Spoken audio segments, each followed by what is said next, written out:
Bonjour à tous, bienvenue sur Pollencom. Vous y trouverez des podcasts sur des sujets de phénomènes de société, de géopolitique et même des questions de sécurité abordées sous le prisme de la sociologie et de la politique. Alors oui, c'est vrai, je n'ai pas publié de vidéo durant le mois de juin pour la simple et bonne raison que j'étais en séjour en Irlande du Nord en train de travailler dans une ferme.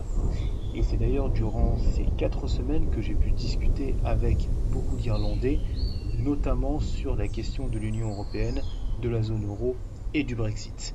C'est pourquoi j'ai eu l'idée de faire cette vidéo sur l'euro, car oui, évidemment, les Irlandais du Nord effectuent leurs activités commerciales en sterling et non en euros.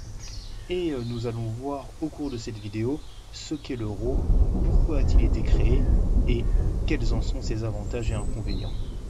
À partir de la fin des années 60, l'ambition de construire une union économique et monétaire était un thème récurrent dans les débats sur l'Union européenne. Après la fin de la Seconde Guerre mondiale en 1945, le but était d'éviter un nouvel affrontement entre les nations européennes, et c'est pourquoi 10 pays d'Europe occidentale ont établi le Conseil de l'Europe afin de promouvoir la démocratie et protéger les droits de l'homme et l'état de droit.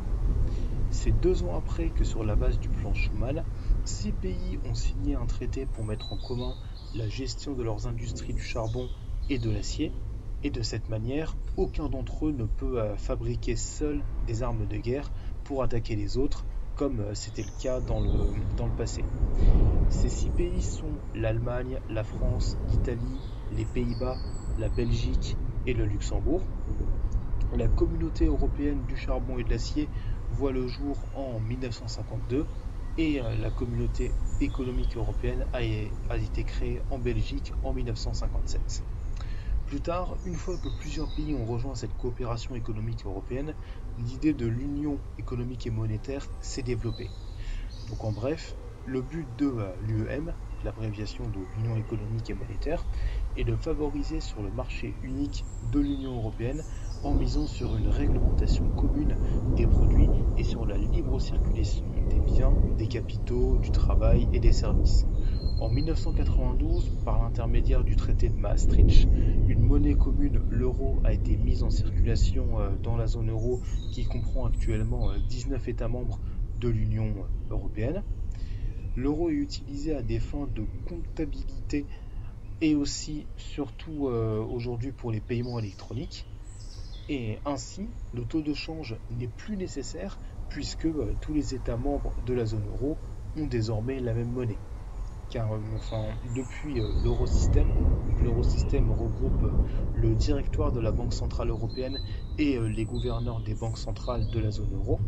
L'Eurosystème définit aujourd'hui une politique monétaire unique. Et cette politique est appuyée par une réglementation budgétaire et renforcée par une coordination à plusieurs niveaux des politiques économiques. Les pays faisant partie de la zone euro sont l'Allemagne, l'Autriche, la Belgique, Chypre, l'Espagne, l'Estonie, la Finlande, la Grèce, l'Irlande, donc la République d'Irlande, l'Italie, la Lettonie, la Lituanie, le Luxembourg, Malte, Pays-Bas, le Portugal, la Slovaquie et la Slovénie.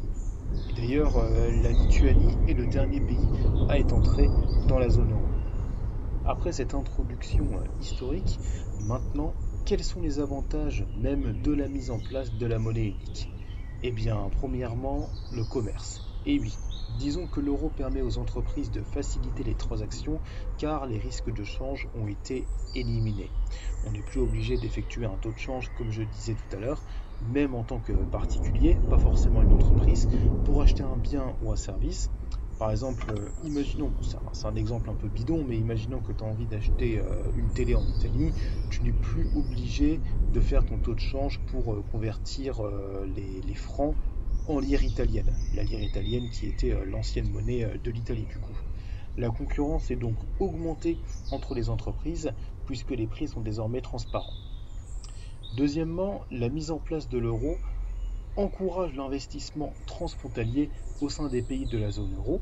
Les grandes entreprises prospères devraient payer ensuite des taux d'intérêt plus élevés, tandis que les entreprises moins efficaces avaient des taux d'intérêt relativement bas. Et le principal risque lié aux prêts transfrontaliers est le risque de change. Mais avec l'euro, les investisseurs des pays à faible taux d'intérêt peuvent prêter de l'argent à des entreprises d'autres pays de la zone euro sans risque de change. Et enfin, troisièmement, l'euro aide les pays à se soutenir mutuellement en période de crise. Et là, nous n'avons pas meilleur exemple que la crise du Covid-19, le début de la crise du Covid-19 en 2020, car la crise du Covid est l'exemple type de l'entraide entre les États membres de la zone euro, car en effet, il n'y avait pas suffisamment d'actions collectives au départ, mais cependant, la Banque Centrale Européenne a systématiquement acheté suffisamment de dettes dans tous les pays touchés, surtout l'Italie, pour les maintenir à des taux d'intérêt relativement bas. Et également, la France et l'Allemagne ont lancé le fameux plan de relance de 500 milliards d'euros pour faire face à la crise du Covid. En somme, les avantages économiques que procure l'euro sont, pour récapituler, l'essor de l'investissement du fait de la facilité des échanges en raison de l'absence du taux de change et le soutien mutuel en période de crise économique. Maintenant, passons aux inconvénients. Les États qui partagent une même monnaie partagent aussi les risques de la déstabilisation. C'est le revers de la médaille. C'est pourquoi ils doivent se montrer solidaires, comme je l'expliquais avant, en cas de difficultés rencontrées, comme par exemple en 2016 lors d'un manque de coordination des politiques économiques et à des échanges commerciaux trop faibles. Également, le fonctionnement de la zone euro est encore imparfait, donc ainsi le fameux pacte de stabilité et de croissance qui date de 1987. Donc le pacte de stabilité et de croissance abrégé PSC est entre guillemets l'instrument dont les pays de la zone euro se sont dotés afin de coordonner leur politique budgétaire nationale et éviter l'apparition de déficits budgétaires excessifs. Le pacte de stabilité et de croissance a dû être revu car en fait il empêchait les pays de mener une politique de relance en période de crise et ne les incitait pas à faire assez d'efforts quand la conjoncture était bonne. Donc, par exemple, on a le fameux cas de la Grèce qui a maquillé ses comptes publics et a aussi prouvé que les dispositifs de surveillance n'étaient pas assez efficaces. Et d'ailleurs, pour ce qui est du cas de la Grèce, qui est très intéressant, il y a d'ailleurs matière à faire une seconde vidéo à ce sujet. Donc pour en faire un bref résumé, en octobre 2009, le gouvernement socialiste de Georges Papandréou a relevé la prévision du déficit publicitaire pour 2009, qui était de 12,7% contre 6%. Ensuite, le 23 avril 2010, avec 350 milliards d'euros de dette, la Grèce est privée d'accès aux marchés financiers et demande une aide internationale.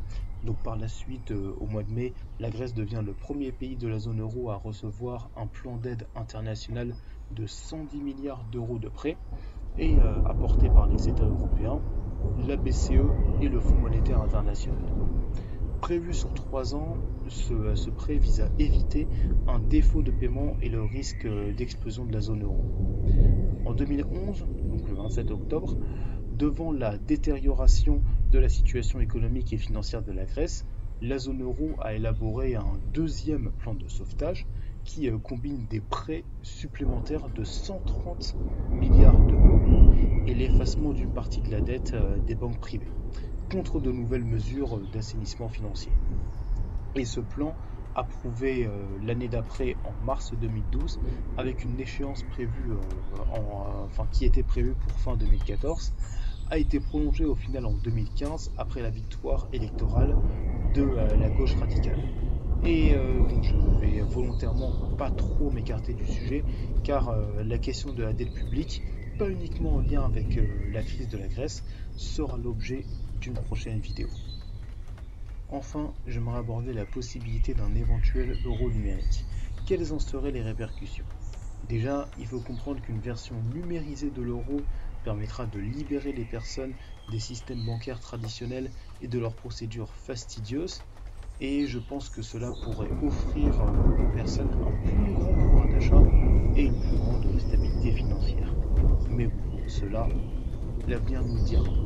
Mais cependant, les craintes que j'ai avec ce projet concernent l'utilisation de cet outil par les États comme un outil de contrôle. On retrouve également ces mêmes inquiétudes avec le projet du dollar numérique de Joe Biden de cette année. Et c'est pour moi une forme de violation potentielle des données personnelles des utilisateurs. Et cela donne même à l'État le pouvoir de bloquer les transactions à tout moment. Et c'est aussi une attaque contre le système bancaire traditionnel. Par rapport à ce que je disais au sujet du dollar numérique, je vous mettrai un article en description de cette vidéo si le sujet vous intéresse. Et je mettrai également le lien de l'article de la CNIL, donc la Commission nationale de l'informatique et des libertés, qui traite de cet éventuel euro numérique. Voilà, cette vidéo touche à sa fin. Je sais bien évidemment que, à nouveau, ce sujet est dense et particulièrement intéressant, mais la vidéo aurait été beaucoup trop longue si j'avais tout développé. Néanmoins, si le sujet vous passionne ou si vous voulez simplement en connaître davantage, je vous renvoie aux ouvrages suivants et je mettrai également les liens dans la description de cette vidéo. Premièrement, Faut-il sortir de l'euro de Jacques Sapir? Et deuxièmement, L'avenir de l'euro de Paul-Jacques Lehmann. Merci à tous de m'avoir écouté et bientôt pour de nouvelles aventures aux quatre coins du monde.